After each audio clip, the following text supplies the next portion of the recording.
A'udzubillahi minasyaitonirrajim. Bismillahirrahmanirrahim. Alhamdulillahirabbil alamin. Wassalatu wassalamu ala asyrofil anbiya'i wal mursalin wa ala alihi washabihi ajma'in. Allahumma ighfir lana hikmataka wa ansur lana min khazaini rahmatika ya arhamar rahimin. Rabbi shrah li sadri wa yassir li amri wa hlul 'uqdatam min lisani yafqahu qawli. Asyraka nurullah wa zahara kalamullah wa sabata amrullah wa nafah kamullah tawakkaltu 'ala Allahi ma syaa Allah. La haula wala quwwata illa billahil aliyyil azim. Amma ba'du. Jadi auzubillahi bismillahirrahmanirrahim. Syukur kita kepada Allah Subhanahu wa taala kerana diberikan iradah dan keizinannya untuk kita datang untuk sama-sama berkumpul dalam majlis tawajuh dan majlis zikrullah, yang mana kecanduan hati tuan-tuan perempuan nak datang kan, nak datang setiap minggu, setiap bulan, hujung bulan kita datang. Sama kan saya dulu macam tu juga. Dulu seminggu sekali, malam Isnin, malam Selasa. Lepas balik tu pun dah terasa kerinduan, kecanduan dia. Umpama kata teman-teman suka bagi sampel orang isap rokok kan. Pas sebatang dia rasa kecanduan. Tak payah dipaksa pun. Itu sebabnya kawan-kawan yang dah belum datang, belum hadir tu teman galakkan supaya dia mengecapi seumur hidup sekali ke dua kali ke kan. Dia akan datang ke kerinduan dia tu. Pasal apa? Ini sebuah nasab kepada taman-taman syurga. Dah banyak kali teman ulang hadis je lah. Tak payah nak ulang lagi bab tu lah, sebab tuan-tuan dah rasa sendiri kan. Jadi cuma kadang-kadang ada kalanya badan kita letih ke apa ke, itu kadang-kadang tak mengganggu. Sebab rohani ni dia tak tertakluk mutlak kepada jasmani kan. Dia ada tertakluk nasab dia dengan kehendak Allah. Jadi sedikit sebanyak yang mana mungkin ada penyakit sedikit sebanyak tu letih, dia menjadi ujian lah, sedikit resisten, rintangan, tetapi tak menghalang kan. Pasal apa? Kerinduan al-aish kepada Allah tu lebih kuat. Tuan-tuan merasai sendiri. Jadi cuma nak sentuh sebahagian daripada kemungkinan nak sentuh sedikit tentang perjalanan zikir tu lagi lah. Sekiranya andai katalah tuan-tuan dalam tawajuh tu berzikir, mengeratkan tasbih. Ini teman kena remind balik. Pasal dia tertakluk kepada cuaca perjalanan zikirullah yang dibawa. Sekiranya tuan-tuan bawa zikir qalbi, tiba-tiba rasa tak boleh masuk dah. Rasa tak boleh masuk, kenapa ni? Rasa makin zikir masih rimah, makin zikir makin rimah. Jadi waktu tu dinasihati oleh Syekh teman dulu, berhenti sekejap dan munajat sahaja. Ilahi anta mas'ud. Kemudian diselangi dengan selawat Nabi. Itu cuaca dia. Macam kita tahulah, kadang-kadang kalau kita tengok orang komen tak boleh buka supplier tu, kita masuk antiras kan. Semua antiras bagi dia rilis. Macam tu juga zikirullah ni. Jangan kata, ya kenapalah aku ni sangka dah apa, macam-macam kita sangka kan. Sebenarnya dia punya energi zikirullah tersendiri, dia akan healing crisis, dia akan terbitkan healing crisis. Maknanya permulaan membetulkan. Macam kita lah kadang-kadang makan vitamin rasa pening, tangkap kepala, tapi rilis benda tu lama-lama okey, clear. Begitu juga dengan zikirullah. Waktu tu anda kata tak boleh nak masuk, relax. Sebenarnya dalam perjalanan dia, sebenarnya dia nak transferring, dia nak immigrate. Siapa yang tadi dia akan tahulah, dia nak immigrate jadi zikir ukuf. Dia nak immigrate jadi, dia nak transfer jadi zikir ukuf. Jadi tuan-tuan masuk juga. Dia tak boleh dah compact, dia tak boleh kan. Lalas ada yang empah tasbih, orang tak faham apa aku ni kan. Malah zikir. Sebenarnya dia tak tahu cuaca zikir Allah, dia nak ubah. Itu yang teman galakkan tuan-tuan, bila dah lama beramal apa semua, datang ke tarjih personal seorang berdua ke, supaya dia boleh release balik kat mana. Bagi yang baru mungkin dia akan alami yang tu, tak perlulah tarjih lagi kan. Just adjust saja, munajat saja. Dah munajat 3-4 kali, 7-8 kali selawat Nabi, sambung zikirullah balik.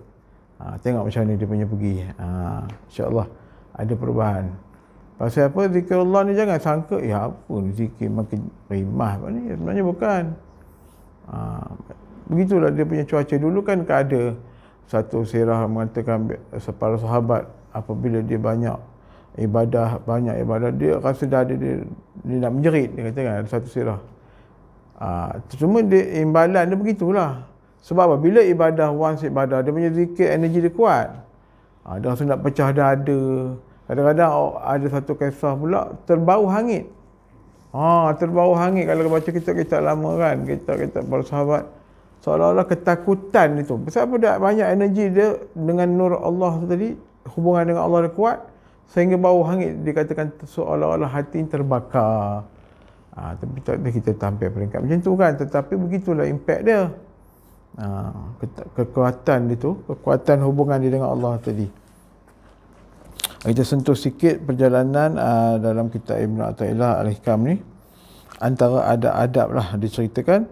Matan yang ke-188, Syekh Imam Abdul Ibn Athaillah menyatakan bahawa tiada wajar bagi seorang salih itu mengibaratkan sesuatu yang datang kepada hatinya, melainkan bagi syekhnya. Sesungguhnya yang demikian itu adalah perkara yang mengurangkan amalan dalam hatinya dan menegahkan daripada wujud kebenaran, yakni keikhlasan berserta dengan Tuhannya. Maksud di sini, bila kita dapat sesuatu waridah, sesuatu kurniaan rohaniah yang Allah campakkan kepada mata hati, dilarang kita cerita orang yang bukan ahlinya, melainkan kepada syekhnya, melainkan kepada gurunya yang membimbing dia. Bahkan antara murid pun dilarang lah. Jangan aku tadi malam tadi mungkin potong zikir berasa begini-begini. Jangan, itu salah adab. Dalam suluk pun report dia tak dibenarkan sembang sesama. Sebelum dia nak report tuan guru mursyid, dia sembang pula. Kamu report apa? Aku nak pergi report. Kamu report apa? Cerita aku. Nampak? Tak boleh. Salah adab. Siapa yang dapat begitu memang kena dam lah. Duduklah dari Zuhur sampai Asar tawajuh. Tak turun-turun. Jangan. Dia guru teman memang buat. Sekiranya ada diketahui oleh tuan guru, bila kita sesuatu report, sebelum report guru, dia report kat sesama mereka. Inilah disebut dalam kitab ni, menyebut maka tiada wajar bagi seorang salih itu mengibaratkan sesuatu, maknanya berceritakanlah kepada apa yang datang kepada mata hatinya, melainkan kepada syekhnya. Sesungguhnya yang demikian itu adalah perkara yang mengurangkan amalan dalam hatinya dan menegakkan ia kepada wujudnya keikhlasan kepada Tuhannya. Maknanya di sini dia dilarang lah. Dia akan mengurangkan kualiti nur amalan dalam hatinya nanti sekiranya dicerita. Sebab apa? Dalam cerita dia akan wujud dua. Satu, kemungkinan dia akan riak. Kedua, dia akan bertarhis. Riak tu menonjol-nonjol kan, menunjukkan sesuatu kelebihan. Tarhis tu berhias-hias.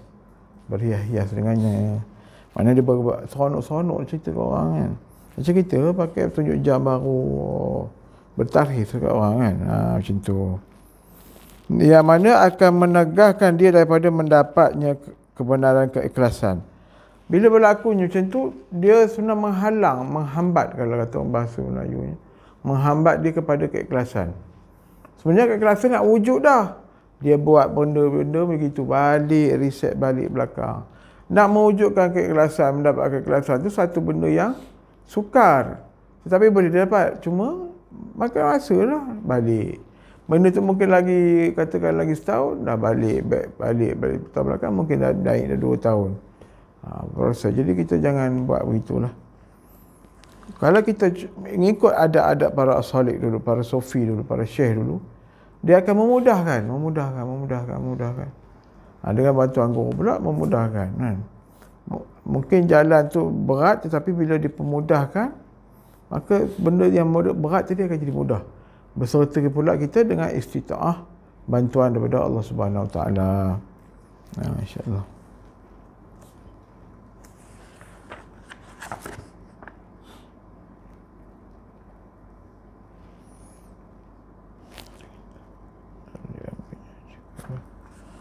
Jadi berkenaan dengan balik pada cuaca zikirullah tadi, Bila kita dah duduk dalam ukuf, output daripada ukuf tu tadi, dia akan mewujudkan membentuk nafsu mutmainnah. Kita selalu dengar kan yang tadi teman-teman ayat tadi. Ya ayuhan nafsul mutmainnah. Keadaan nafsu mutmainnah tu bukan maknanya sekadar kita rasa tenang, relax, hening, tak. Dia lebih daripada itu. Maknanya nafsu tu kedirian. Wujud diri kita ni. Yang mana yang wujud diri kita inilah yang dalaman, dia kata raja segala tubuh tu. Ujung pada qalbi al-lubun tu tadi yang kita benamkan kalimah Allah tu. Dia yang memerintah al-amru, yang memerintah tubuh. Bila baiknya al-amru tu berserta dengan dah terolah dia kepada nafsu mutmainnah, maka kerja buat kita dalam amal ibadah, segala rintangan hidup, segala perbuatan amalan kita atas dunia ni, baik daripada pekerjaan duniawi dan baik daripada pekerjaan ukhrawi, akan disandarkan kepada insan kamil. Lalu kita dengar kitab tersebut. Bila berlaku penghijrahan daripada nafsu amarah kepada berpindah pada al-lawamah, al-mulhim, al-mutmainnah, al-radiyah, kita tak cerita lah tinggi-tinggi lagi, maka tak perlulah kita ni menjadi satu orang yang berat kepada amal ibadah, nak disuruh hajat ke masjid. Tak ada cerita tu dah. Mungkin waktu kita remaja ke masih dalam keadaan muda, tengah ranggi, orang suruh, orang dakwah, orang push kan. Sekarang ni bila kita dah runtun dalam jalan ni, telah berhijrah kita kepada jalan salih al-aribillah, maka dengan bantuan khalifah dan guru, kita akan dimudahkan Allah. Bukan guru tu memudahkan, guru tu pemudah cara je. Allah akan datangkan limpahan demi limpahan, kemudahan demi kemudahan. Tak perlu nak kena jerkah dengan ustaz, tak perlu kena jerkah dengan ceramah-ceramah kan. Kita akan diberi mutmainnah tu akan memerintah pula fikiran. Memerintahkan fikiran bersih hati, fikiran dan hati kan. Niat kita cantik, fikiran kita bersih. Maka mudah, tak ada cerita rasuah lah, kena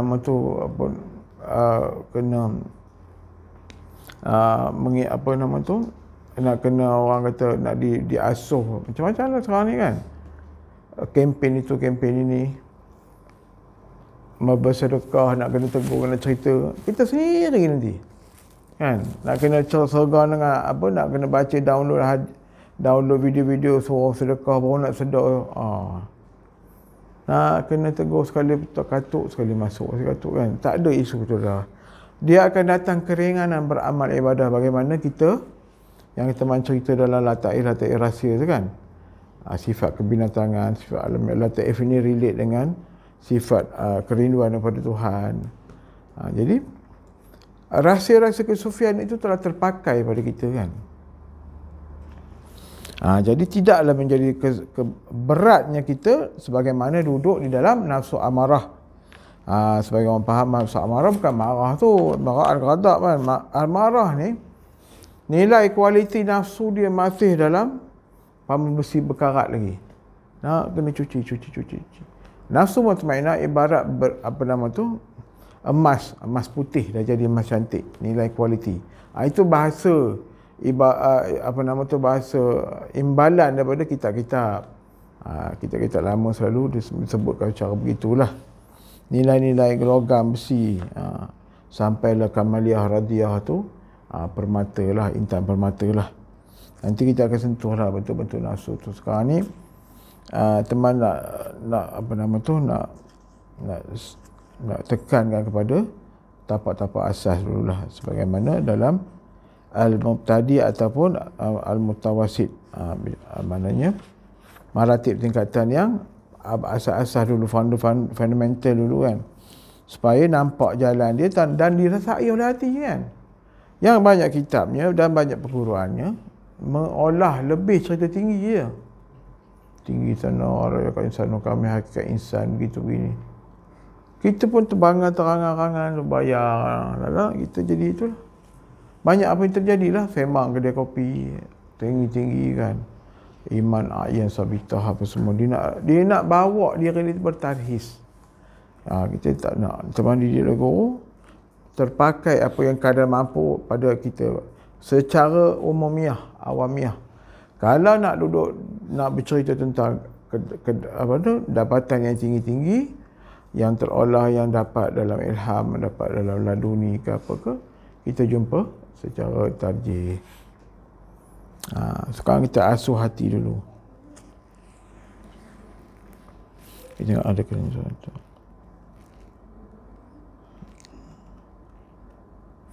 Okey, kita sentuh sikit pada matan 190. Syekh Ibn Athaillah menyebut satu juzuk maudhu'nya, orang arif itu malu memohon sesuatu hajat.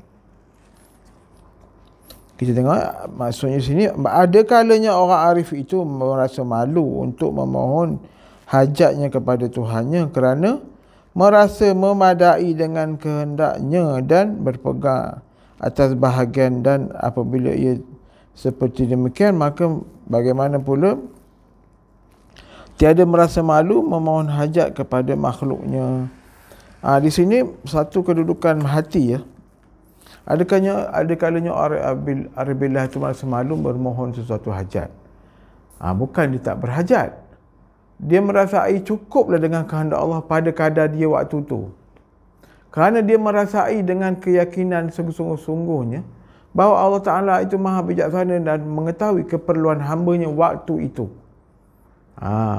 Kalau dia katanya begini kadarnya, dia terima. Dia rasa seronok, itulah Allah dah tahu. Takkan Allah Ta'ala, mustahil Allah Ta'ala jahil mengurusi hamba dia. Itu kedudukan makam hati dia. Bukan makna dia kalau dia sakit, biarlah. Tak payahlah buat apa yang ni. Dia kata sakit, tak payah pergi klinik. Jangan, bukan begitu. Maknanya kadar dia waktu tu, dia tahu, maknanya merasa kecukupan. Kalau ada kalanya, dia katakan ada kalanya, pasal makam hal. Hal ni berubah-ubah. Dia telah lagi kita ni majazi. Satu makhluk yang Allah jadikan berubah-ubah. Kan? Majazi yang qadim hanya Allah. Balik aja Musaruddin lah itu kan. Dan bagaimana pula ia merasa malu memohon hajat anda kata begitu, dia merasa kecukupan dengan Allah atas kehendaknya. Dan bagaimana pula dia merasa malu, sekiranya dia memohon hajat kepada makhluknya kan. Apatah lagi dia nak mohon hajat pada makhluk. Mana pensandaran hajat pada makhluk lagi dia bertambah malunya lagi kan. Di situ dia merasa dia malu dengan Allah untuk bermohon kerana dia tahu kadar kecukupan. Dia telah merasa cukup atas kehendak Allah waktu itu. Jadi dia tak memohon lah. Kalau aku mohon pun Allah Ta'ala lebih mengetahui keadaan hal dia waktu itu. Dan apatah lagi disindir oleh Syekh Ibn Athaillah. Seseorang tu bermohon persandaran hajat pada makhluk, lagi dia malu kan. Di sini nasihat dia lah. Sebab apa kitab ni lebih menyentuh perincian tentang hubungan hati dengan Allah. Itu yang Tuhan kata ni. Bila kita makin mendalam zikirullah kita, makin mendalam, makin tajam, makin syak, makin terperinci, makin halus kita memelihara hubungan kita dengan Allah. Bukan sekadar solat. Dan solat pun dia perincikan. Aku tengah rukuk ni, apa hati aku dengan Allah waktu ni? Dia pun incikan, apa kalimah aku, subhanallahi azim wa bihamdi, maha suci Allah yang maha agung. Apa yang hati kita rasa tak ada apa, tak daburkan agung tu macam mana kan? Dia perhalusi. Maka orang arif tu solat tu lebih asyik lagi dah. Kita tak nak lagi solat macam-macam kita lentah. Itu kata obang, kata api, jet keluar kan. Jadi kita tak nak lah. Makna tu kata dalam hari ke hari, nilai kualiti ibadat kita makin meningkat. Jangan hanya tertakluk dengan istilah solat tu daim lah, apa nama tu, marifatullah, apa semua. Kadang-kadang kita tak nak terikat dengan istilah-istilah, walaupun istilah tu mengandungi pelajaran-pelajaran kan. Nanti ada masa mungkin next month ke, kita huraikan tentang istilah-istilah supaya tuan-tuan familiar dengan pengertian. Kadang-kadang teman guna istilah term-term kan, risau tak perasan apa semua kan. Jadi lebih halus. Itu dia katakan ahli sufi, ahli salih, mata hati dia seni. Kalau kita pula sekarang ni kita sebut orang seni. Orang seni kita faham orang lagu lah, orang itu. Tapi mungkin juga dari segi potensi kadarnya orang seni tu, lirik-lirik dia pun halus juga, tak nafikan. Orang-orang yang mencipta lirik tu halus, seni. Cuma dari segi orang yang ma'rifatullah tu sebenarnya orang dia lebih seni lagi kan. seni dia menilik hati kan. Dalam Al-Quran menempelak kan, jangan kamu mereka itu bukan sekadar buta matanya di dunia bahkan buta mata hatinya di akhirat. Dalam dunia pun buta tentang syariat apa semua, buta mata hati di akhirat, lagilah harum kan, lagilah kita dalam keadaan rugi kan. Dalam Quran menyebut untung rugi kan. Keuntungan tu sebenarnya tuan-tuan dah rasa atas dunia dah. Mungkin tuan-tuan boleh describe nanti bila tanya apa rasa keuntungan atas dunia ni. Tuan-tuan dalam alami sendiri kan, kita nak menjadi orang beruntung di dunia dan di akhirat. Kalau kita melihat setengah orang tu merasakan konteks aspek keuntungan duniawi, dia nampak material je lah, rugilah. Berebut kuasa, berebut sana, berebut sini, berebut jawatan. Kita tengok wajah-wajah tu mengada satu macam bunyi orang politik pula. Tak, sebenarnya nak up sebenarnya supaya mata hati kita melihat. Disebabkan impak kesedaran tadi, apa yang teman sebut tadi? Firasat tu kan. Memang ada kafir firasat, itu latihan je. Sebenarnya yang ada rasa lapis lagi tinggi. Kita melihat orang macam tu, macam mana wajah dia. Bila dia bercakap, kita dah, Allah, aku tak nak lah macam ni. Apa nak dia rebut, apa nak ni, ya Allah, letih. Maka melihat orang macam tu, dia mudah kepada, itu yang jadi rasuah. Pasal tak ada impak kesedaran tu tadi. Kalau ada impak kesedaran yang internal tadi tu, yang paling dalam yang kita cakap tadi, maka dia akan sedar, tak nak lah rasuah, tak mahu ambil. Kalau anda kata dia ada hendak mahu pun, Allah Ta'ala halang, Allah Ta'ala kasih. Tak jadi. Kan? Berapa minit ni? Berapa? 1 minit. Dah 21 minit dah. Lagi 9 lah. Jadi tak perlulah kita berceramah bising rasuah itu haram, rasuah itu merosakkan masyarakat. Kan? Kesedaran dah ada. Itu yang kadang-kadang kita rasa rugi dah tengok kawan-kawan yang tak ada jalan ni. Korang dia ada jalan lain, tak kisahlah, bukan nak. Dia, kalau kita kenal orang yang jalan sufi cara olahan tarikat lain ke jemaah, kita boleh tahu mereka ni ada orang macam ni, kita boleh tahu tengok wajah dari segi olahan cakap, kita tahu. Cuma yang kita tengok orang tak ada langsung, kita rasa kesian pula kan. Tambah orang terdekat dengan kita, orang yang kita sayang kan, takkan nak biar je kan, anak isteri apatah lagi.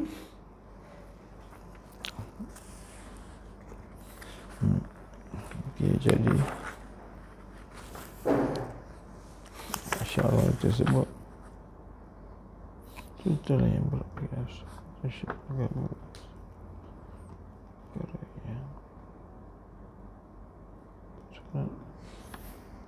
Maka ini boleh sentuh tentang ibadat pula. Tanda menurut okey. Antara tanda-tanda tanda menurut orang itu menurut nafsu ialah dia menyegerakan kepada yang sunat, melengahkan yang wajib. Ini antara tanda-tanda lah. Dia mana-mana dalam beramal, dia ikut nafsu kan. Apa tanda dia? Dia suka melebih-lebih yang sunat dan melengahkan yang wajib. Dia rasa nak kutip pahala apa semua, tapi dalam tak sudah ada yang wajib, dia lengahkan. Antara tanda-tanda yang seseorang itu mengikut hawa nafsunya ialah ia bersegera kepada mengerjakan segala kebajikan yang sunat dan malas mendirikan segala tanggungjawab yang wajib. Di sini kita lihat tuan-tuan telah menunaikan yang wajib. Maka bila dah rasa keringanan hati, dah buat yang wajib kita telah selesai, maka seronok untuk buat yang sunat, maka itu tanda-tanda iman. Bila kita dah habis yang wajib, contoh solat fardu kan, kita suka nak berwirid. Itu yang normally kita tengok masjid orang berwirid tu, itu nak mengikut sunnah begitulah. Tetapi dalam matan ni menyebut apabila tanda nafsu tu, nilai nafsu kualiti dia elok, dia menyelesaikan wajib dan suka menyegerakan yang sunat. Bukan terbalik. Menyegerakan yang sunat, malas mengerjakan yang wajib. Itu tanda-tanda alert, kita kena jaga-jagalah. Ada banyak faktor kan, kadang-kadang kita dah habis buat yang wajib, malah kita yang sunat kita lebih-lebih pula. Pakai sorban depan orang, dia seronok kan, tunjuk ikat apa semua. Kita jadi benda sia-sia lah. Once orang aribillah, bila dia buat sesuatu yang bersisir bagi dia akan dapat signal. Aku ni tak betul ni.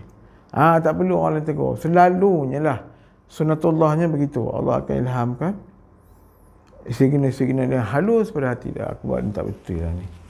Tak jadi. Tak betul. Maknanya di situ nafsu dia meningkat, kurang-kurang minimum nafsu muhilmah yang mengisik pada ilham baik.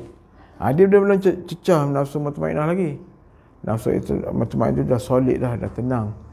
Dia dah alert, al-amru punya fikrah dia dah on. Yang sabit kepada nisbah ilham ketuhanan. Ilmu-ilmu ketuhanan yang dia akan curahkan kepada kita.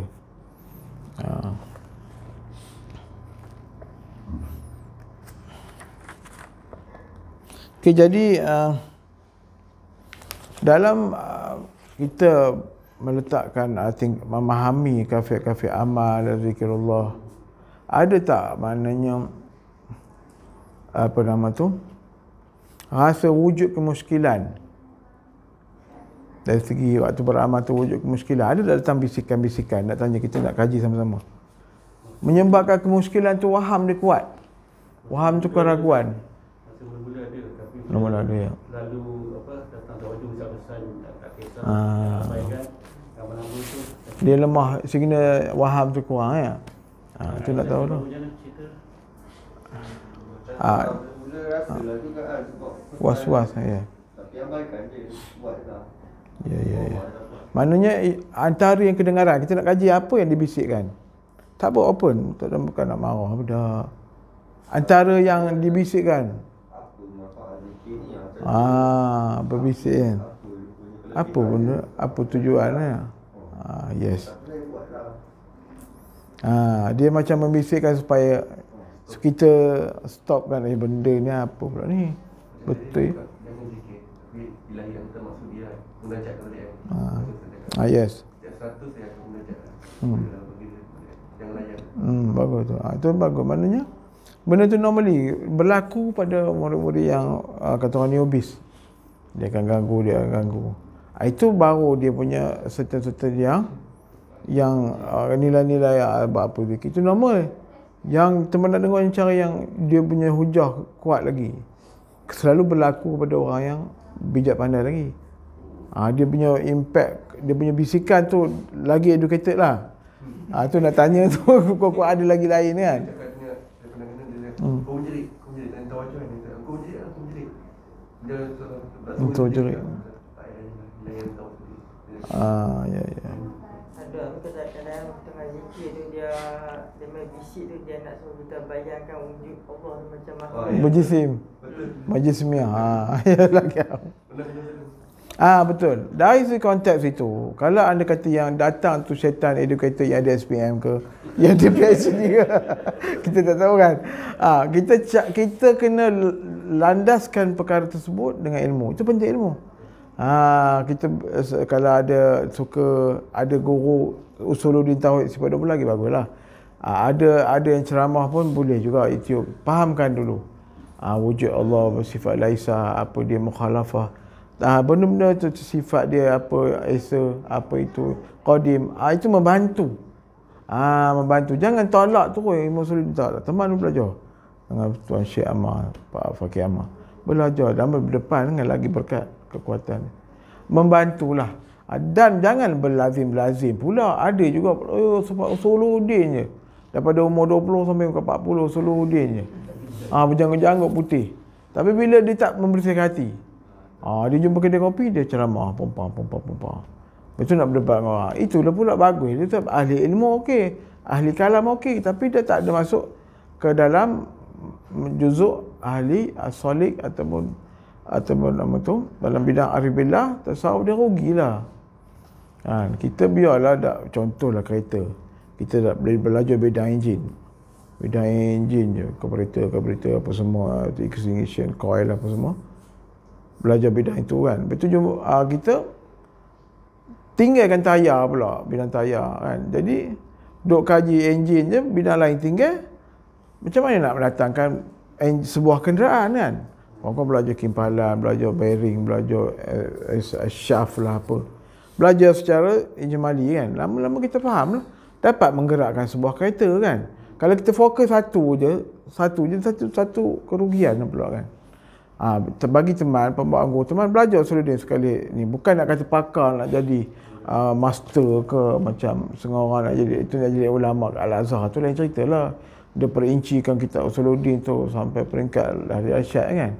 Tapi satu certain dia tinggalkan bidang lain kan, menjaga hati tak ada tak ambil. Dalam berilmu dia berdebat pula. Bernama tu jidal pula kan. Dia kuatnya jidal lah suratul kalam kan.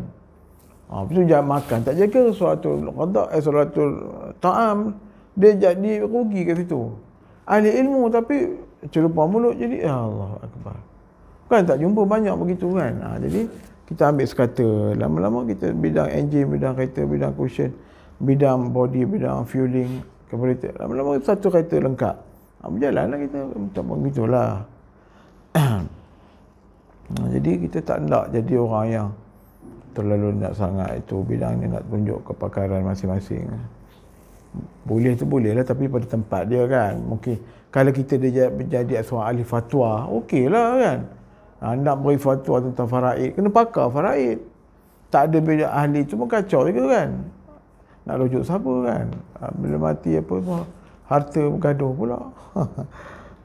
Jadi tu insya-Allah ada apa-apa nak saya tanya. Saya nak kongsi saya mula ambil lah saya kerja dekat Perindah tapi kena kita fokus JQ tu. Saya punya pengurus kilang yang Pakistan kilang. Saya tak cakap apa tapi dia nampak saya tapi akhirnya dia tak nak sembahyang, akhirnya sembahyang. Yang nepal pula walaupun bukan Islam tapi dia nampak saya dia minat nak tukar Islam, dia buka itu Islam lah, zakir naik maknanya buka tu ada berzikir tu dan lepas tu dia kata bagi saya kat masjid pun kita tak cakap cuma fokus zikir tu tak so alhamdulillah suasana kerja negatif tu akhirnya jadi positif. Dia staff yang suka ada domba tapi akhirnya jadi semua dah baik alhamdulillah. Itulah dia katakan dalam kitab dakwah itu ada dua. Satu dakwah lisanul kalam kan, berkata-kata menenggu. Lagi satu lisanul hal. Lisanul hal ni amat nadir, jarang-jarang lah. Jarang-jarang. Yang banyak bercakap, YouTube, sembang, ketuk pintu rumah orang. Itu tapi lisanul hal guru teman bukan dia susah. Dia nak negur cucu dia semayang, dia bukan sergah-sergah. Bukan macam kita faham semayang kan. Dia ambil wuduk, dia bawa jazbah solat dia tadi. Banyak kali di depan cucu dia, lama-lama cucu dia ikut lah. Tetapi yang kita nak rasa apa lisanul hal dia. Yang boleh atraktifkan cucu dia tu, yang orang degil ke siapa ke, bawa solat. Kita punya ni lah energi ni. Qalbi tu tadi. Tak perlu kita jegi-jegi apa semua. Itu nak jegi tu mungkin boleh lah. Masing-masing punya cara lah kan. Tapi antara tu dia abstract. Manipulasi ni tentang ni terkandung dalam murakabah, kafet-kafet murakabah. Memang terkandung. Siapa rajin kaji, sama-sama kita tengok lah. Teman semua cerita perkataan kaji, bukan ajar. Tak nak ajar, bukan ajar. Jadi sama-sama. Itu dalam tanjih kita kaji. Kadang terbuka rahsia. Macam siapa semalam, Izrul. Dia panik ayah nak naik rumah dia kan. Semalam buat salah. Buat sekarang. Buat. Dia takut air ni naik kan. Buat macam ni. Teman cakap kat dia, semua ni ada terkandung dalam sirah. Sebab Sayyidina Umar, contoh berlaku pada dia memerintah Sungai Nil, dia tulis surat ke Sungai Nil kan, so stop. Kita tanya balik, sungai pandai baca surat fikir balik. Dahsyat sungai, tak betul huruf dia gelak kan. Sekarang ni faham, dia kalamkan perintah tu tadi dalam bentuk kata. Sebab dia nak syariat kan, dia boleh dia tunduk je. Orang terkejut, orang sahabat lain tak sampai tu kan. apa ilmu Nabi bagi ke baru. Nampak? Jadi fitnah. Ada tulis je. Kamu ada Nabi bagi, Rasulullah bagi ilmu baru ke? Kamu aku tak dapat. Nampak? Nampak bahaya je. Sahabat pun bijaksana. Jadi kita faham. Tapi benda ni takkanlah kita nak cakap kan. Guru teman cakap macam sebagaimana teman tulis dalam WhatsApp. Kadang-kadang perkataan guru teman. Dia kata, aku makhluk, kamu makhluk. Dia cakap macam tu. Kita dua-dua tak ada kuasa. Tapi aku cakap dengan apa? Dia terus jadi kan. Macam dia lengkung dengan besi kapak tu. Ada murakabah dia kan. Tapi dia buat pada kadar untuk membetulkan intikad seseorang tu. Dah masuk, dah cenderung pada ilmu kebel apa kan. Dia bukan nak tunjuk lagak. Kalau kita tahu ilmu itu, kita nak tunjuk lagak lah pula. Itu yang bahayanya. Kita tak ada murakabah tu ada kadar. Bila dia buat macam tu, berlaku begitu untuk kadar apa suasana kita waktu tersebut. Itu sebabnya Allah pelihara ilmu ni daripada terbagi, diajar kepada dia, tarbiyah kepada bukan ahli. Allah pelihara juga kan. Itu antara kafir tu ada sebenarnya, tapi bagi yang ambil secara yang tak sungguh-sungguh, dia nak atas material dunia pun dia dah faham itu je lah. Dia tak ada macam contoh kafiat ahliyatul af'al kan.